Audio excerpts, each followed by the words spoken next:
Começa agora um programa que traz tudo sobre o livro mais lido em todos os tempos. Apresentamos O Som do Livro.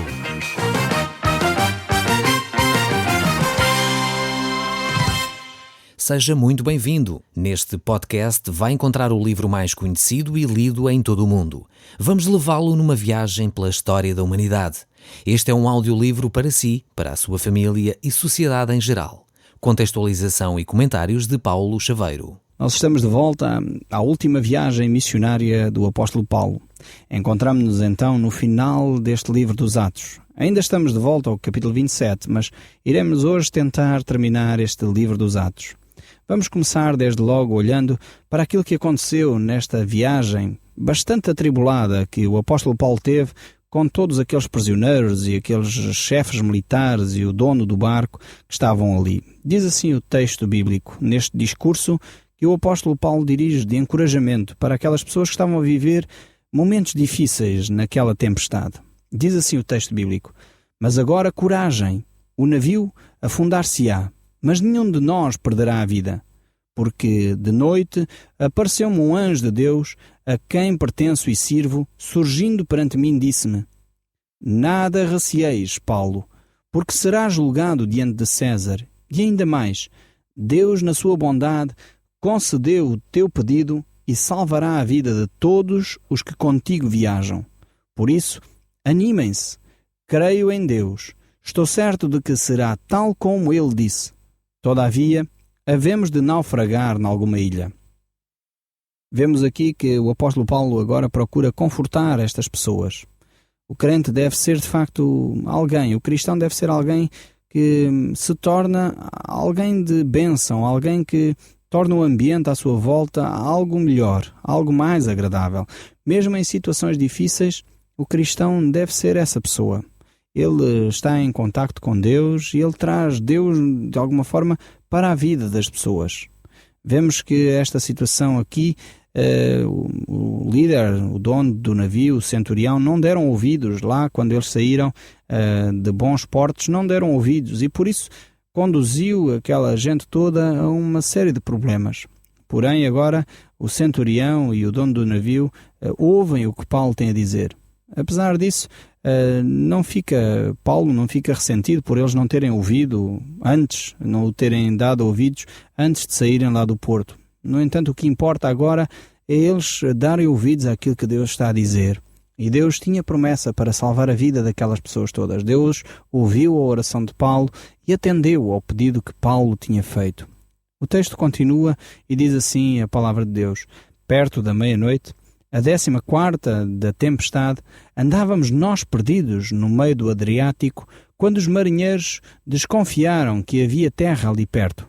Lançaram a sonda e encontraram 37 metros de profundidade. Pouco depois já eram só 28 metros. Não tardaria que dessem à costa e, com medo de encalhar em rochedos, lançaram 4 âncoras pela ré, ansiando pela manhã." Vemos que eles ainda estavam em tempestade, não conseguiam ver absolutamente nada. Já vimos noutros textos, nos versos anteriores, que nem o sol, nem as estrelas não dava para ter qualquer tipo de orientação. Eles estavam completamente perdidos no meio daquele mar e, no entanto, agora começam-se a perceber de que a terra está próxima. A terra é ali relativamente perto. Lançam a sonda ao mar para verificar a altura a que o navio se encontrava do fundo do mar e vão vendo que a terra se está a aproximar. E o texto ainda diz: "Alguns dos marinheiros resolveram escapar-se do barco e arriaram o barco de emergência sob o pretexto de lançarem as âncoras pela proa. Paulo, porém, disse aos soldados e ao comandante: Ninguém se poderá salvar se estes homens não ficarem a bordo." Então os soldados cortaram os cabos e deixaram o barco de emergência tombar na água. Quando veio a luz da madrugada, Paulo pediu a todos que comessem. "Há 2 semanas que ninguém se alimenta. Por favor, e para vosso bem, comam agora qualquer coisa, porque nem um cabelo da vossa cabeça se perderá." Vemos aqui que o apóstolo de facto era alguém de fé, alguém que confiava inteiramente naquilo que Deus havia dito. E vemos aqui este crente preso, este cristão preso por causa do nome de Cristo, e agora procura proteger os soldados, procura proteger o dono do navio, procura também proteger todos aqueles que eram seus companheiros de prisão, todos aqueles que estavam ali presos, justa ou injustamente, mas que estavam ali aprisionados. E Paulo está preocupado com a sua integridade física, por isso diz a eles para comerem, se fortalecerem, pois Deus iria preservar a sua vida. E o texto continua no verso 35. Ele próprio pegou num pão, agradeceu a Deus na presença de todos, partiu um pedaço e comeu. Vemos que o apóstolo dá aqui um grande testemunho da sua fé. Ele pega no pão e agradece a Deus os alimentos que Deus lhe está a conceder. E talvez aqui é preciso fazer uma pequena pausazinha. Sei que por vezes nós cristãos vivemos tempos em que temos as despensas cheias, é só ir ao supermercado e está lá tudo. Perdemos o hábito de agradecer a Deus todas as coisas que Deus nos dá. Quando Jesus nos ensinou a oração do Pai Nosso, Ele diz que nós deveríamos agradecer a Deus o pão nosso de cada dia que Deus nos dá hoje. Nós deveríamos de agradecer a Deus isso. E muitas vezes os cristãos esquecem-se de agradecer a Deus aquilo que Deus nos concede, a alimentação que Deus nos concede. E por vezes vamos a restaurantes ou a locais públicos e aí então é que os cristãos não agradecem mesmo. Estão com vergonha de publicamente serem identificados como cristãos. É interessante ver que o apóstolo Paulo não tem receio de publicamente agradecer a Deus os alimentos que Deus lhes concedeu. E é exatamente isso que ele faz ali. Pegou no pão e agradeceu na presença de todos. Partiu aquele pão e deu-o aos outros para que comessem. Isto é de facto uma lição importante. Talvez você que é cristão assuma o seu cristianismo. Não tenha vergonha de orar num restaurante quando está diante do prato para tomar a sua refeição. Não tenha vergonha de agradecer a Deus quando está a comer na casa de alguém. É Deus quem de facto cuida de nós. Nós deveríamos ter essa gratidão no nosso coração. Não fazê-lo simplesmente por reza ou por hábito, mas fazê-lo de coração inteiro, sabendo que é Deus quem preserva a nossa vida e é Deus quem nos dá todas as coisas que necessitamos. É só uma parte aqui deste texto que eu acho extremamente interessante ver a atitude de Paulo diante desta situação. Ele preocupa-se mesmo com as pequenas coisas. No verso 36 diz: toda a gente se sentiu mais animada e começou a comer. Éramos 276 pessoas a bordo. Depois de comer, os tripulantes tornaram a aliviar o navio, deitando todo o trigo pela borda fora. Vemos que agora a tripulação que ali está, os presos, os próprios militares, começam a acreditar em Paulo. Eles são encorajados pelas palavras de Paulo e pela atitude de Paulo de agradecer a Deus os alimentos que Deus dá. E eles estavam tão convictos de que, de facto, Paulo estava agora a ser orientado por Deus, que a refeição que tomaram foi suficiente para eles. E já não precisavam de ter mais refeição. Lançaram o trigo fora, o restante alimento que eles lá tinham, lançaram fora.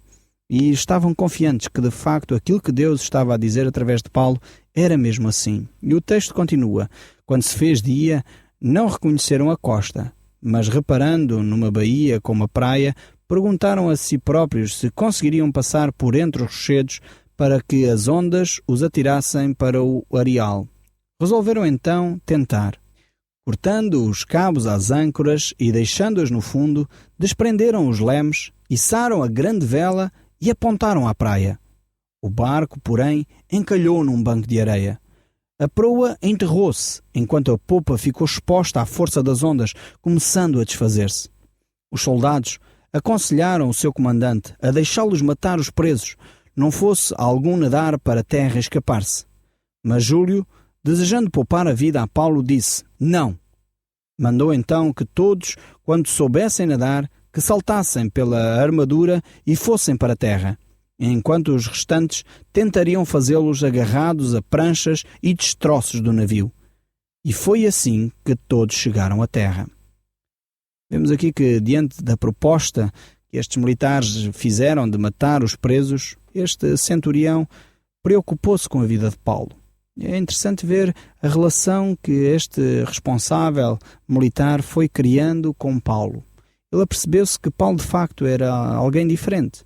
Era uma pessoa que era temente a Deus. Era uma pessoa que também era uma pessoa de palavra, no sentido que aquilo que ele dizia realmente acontecia.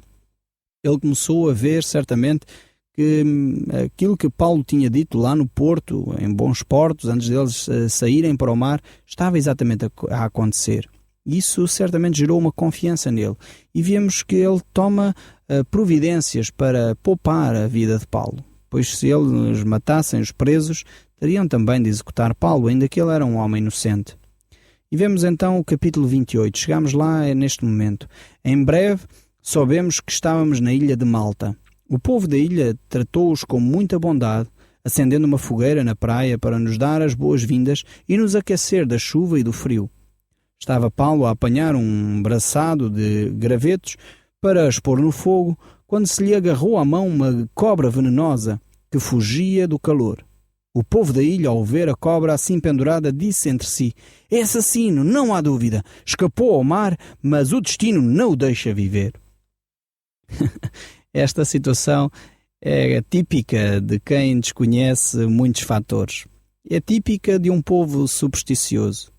Vemos que o apóstolo está simplesmente a apanhar lenha e uma cobra se agarra à sua mão, uma situação de acidente, mas Deus, mais uma vez, tem um propósito para que esta situação reverta em bem. Ou seja, Deus vai mostrar que, de facto, Paulo é inocente e que as pessoas eram supersticiosas e eram pessoas preconceituosas.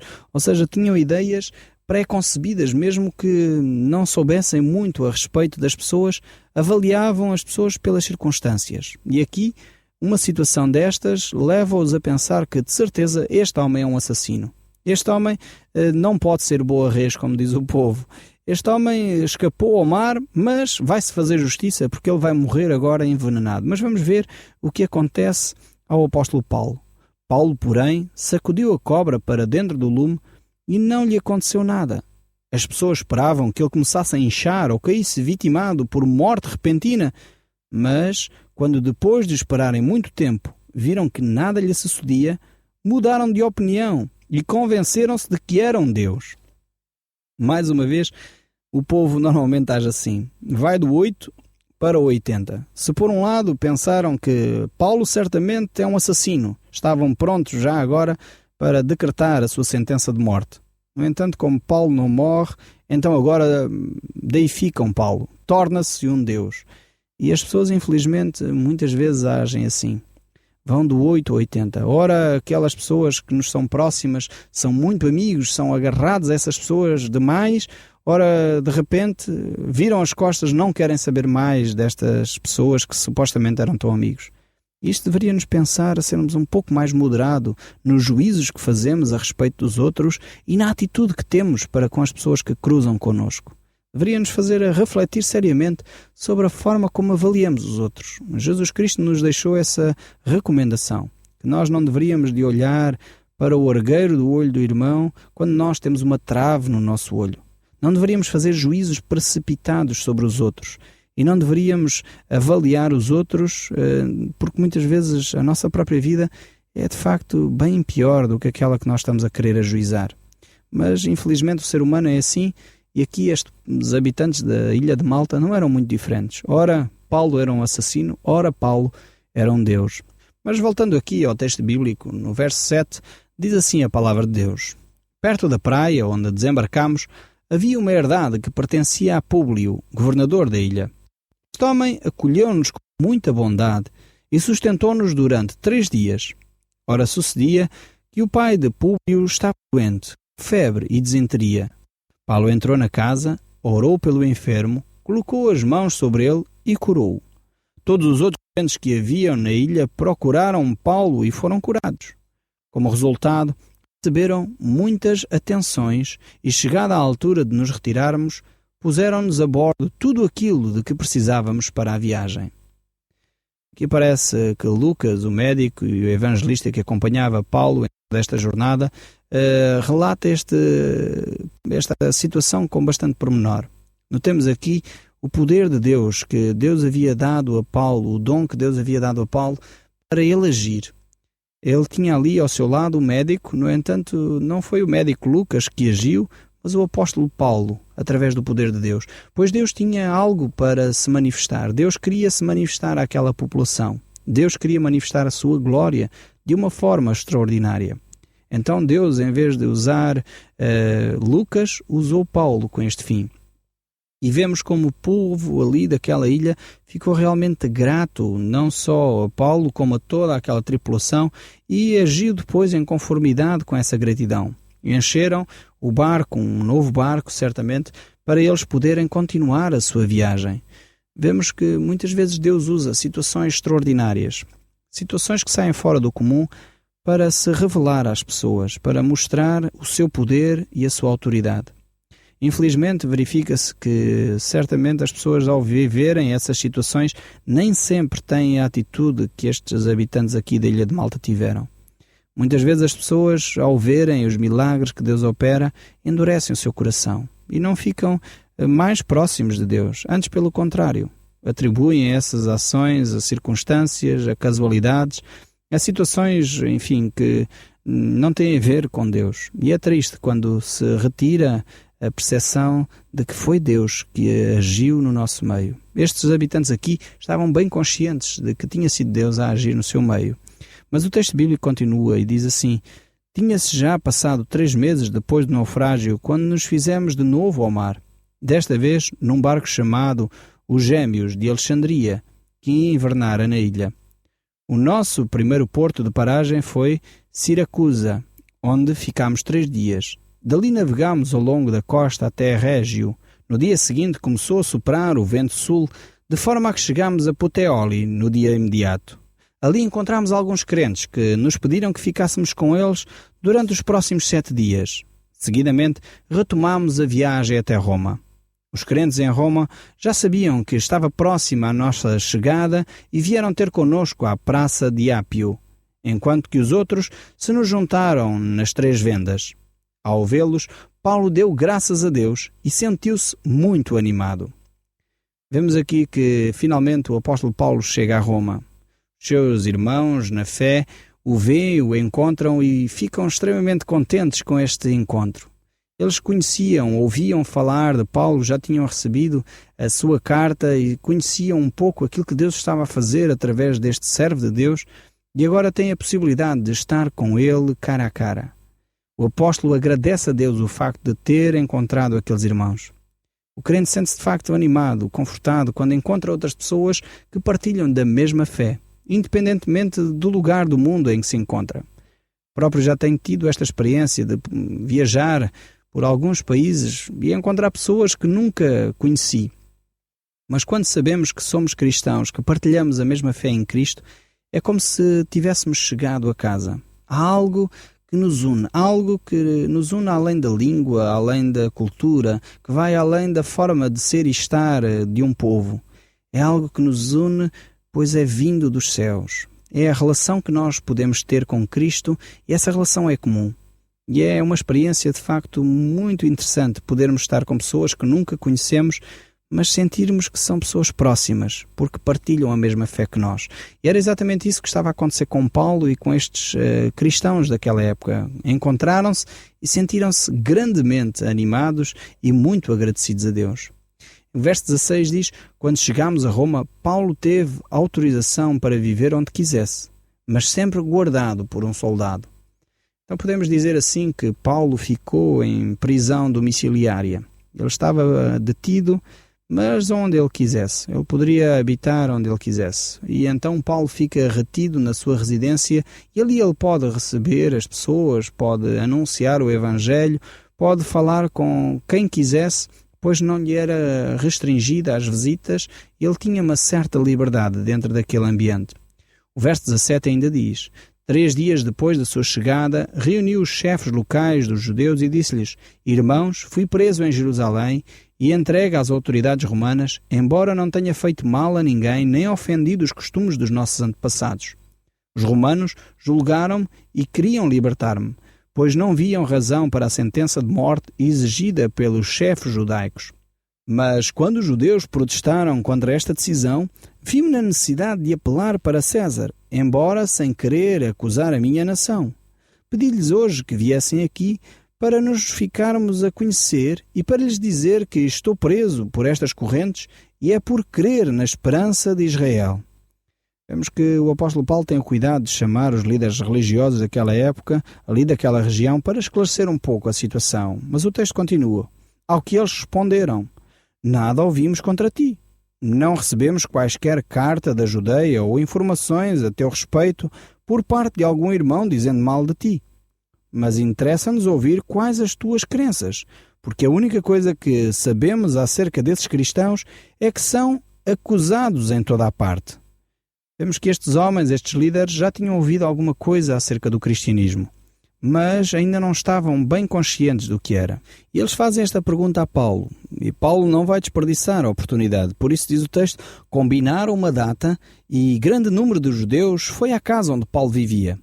Paulo falou-lhes no reino de Deus e, baseando-se no livro de Moisés e nos livros proféticos, procurou convencê-los acerca de Jesus, em conversas que iam de manhã à noite. Alguns acreditavam e outros não.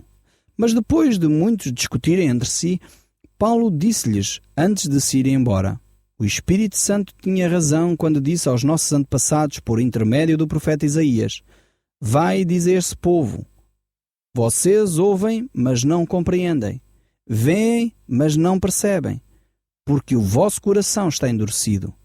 Taparam os ouvidos para não ter que ouvir e fecharam os olhos para não terem que compreender, pois não querem voltar-se para mim para que os cure.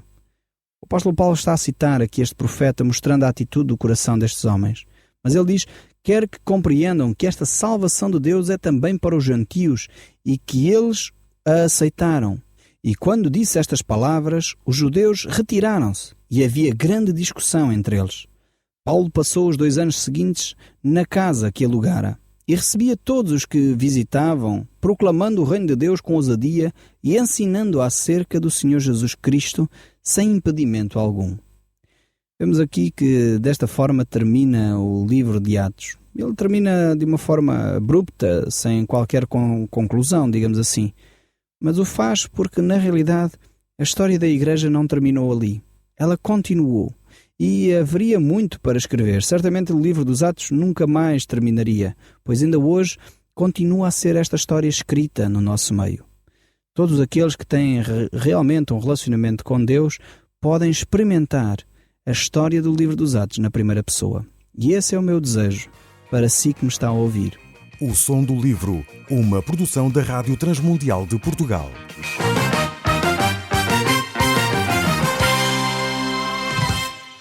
RTM. Conhece todos os nossos programas em rtmportugal.org. Uma produção da Rádio Transmundial de Portugal.